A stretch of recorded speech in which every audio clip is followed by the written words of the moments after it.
আজকে একটা জিনিস দেখাতে আপনাদের নিয়ে আসলাম। জিনিস হচ্ছে এই যে গ্রাম বাংলার মানুষের আমরা যে ঈদের আগে পিঠা বানিয়ে খাই, হরেক রকমের পিঠা, সেটা দেখানোর জন্য একেবারে চুলার আগার উপরে। এখন আমি চুলার আগাটা জাল দিচ্ছি, দেখতে পাচ্ছেন, আগুন দিয়ে জাল দিচ্ছি খড়ি মড়ি দিয়ে। আর এপাশে আছে এই যে চুলার আকার উপরে পিঠা দেওয়া। দেখেন এই আকার উপরে, চুলার উপরে পিঠা আছে। এই পিঠাগুলো এভাবে সেদ্ধ করতেছি। সেদ্ধ করার পরে ঢেকি দেওয়া লাগে, এভাবে ঢেকি দিয়ে সেদ্ধ করার পরে এই পিঠাগুলো আগে প্রথমে এই করতে হয়। এই যে প্রথমে কলার পাতার উপরে এই যে সিনিস দিয়ে এই যে ঢিস, এই ঢিসে সিনিস দিয়ে এইভাবে সিনিসেরই আগলা করতে হবে। এইভাবে এইভাবে সিনিস এইভাবে ভর্তি হবে। এই যে ভর্তি হবে এইভাবে। আসলে ক্যামেরাম্যান ভাই না থাকায় ঠিকঠাক দেখাতে পারছি না, তো ইনশাল্লাহ চেষ্টা করতেছি।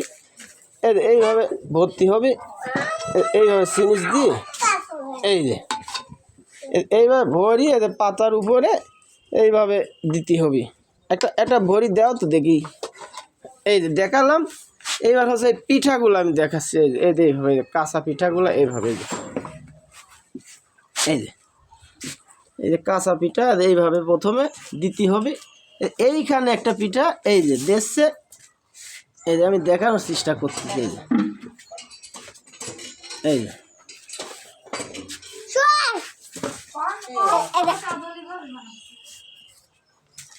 আমি দেখানোর চেষ্টা করতেছি যে কিভাবে পিঠাগুলা দেয়, সেটার একটু দেখানোর চেষ্টা করতেছি আর কি।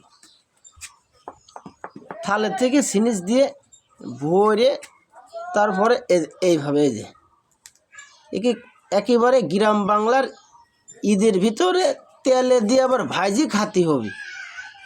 তো ইনশাল্লাহ আমি সেটি একটু দেখানোর চেষ্টা করতেছি।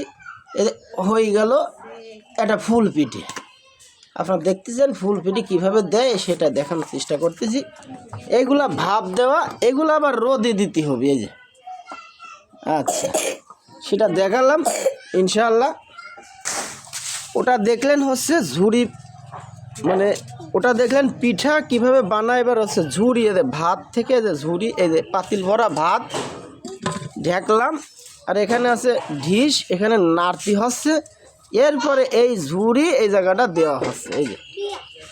এই যে ঝুড়ি দেওয়া হচ্ছে, এই যে সারি সারি ঝুড়ি দেওয়া হচ্ছে। এই যে রং বেরঙের ঝুড়ি। এইবার দেখছে কিভাবে সেটা একটু আপনাদের দেখাই। এইভাবে দেখছে, এই যে পড়তেছে এইভাবে, এই যে ডলতেছে ভাত, আর ওই যে মেশিন দিয়ে পড়তেছে, এই যে ঝুড়ি পড়তেছে। এটা হচ্ছে গ্রাম বাংলার একেবারে ফুল পিঠা, ঝুড়ি পিঠা যে খান আপনারা, সেটাই একটু আমি দেখানোর চেষ্টা করতেছি। আর এই জায়গাটা সেই পিঠা এই যে রোদে দেওয়া হয়েছে। এই যে পিঠা রোদে দেওয়া হয়েছে, রং বেরঙের ঝুড়ি রোদে দেওয়া হয়েছে। আমি এটা আপনাদের দেখানোর চেষ্টা করলাম। এত সময় ভরি ক্যামেরাম্যান না থাকা আমার নিজের চেহারা দিতে পারলাম না, সরি, দুঃখিত। আমি শুধু আপনাদেরকে দেখালাম। আমি এমডি সাইফুল ইসলাম। আমার আইডিতে চোখ রাখবেন ইনশাল্লাহ ভালো কিছু দেখার জন্য। আসসালামু আলাইকুম।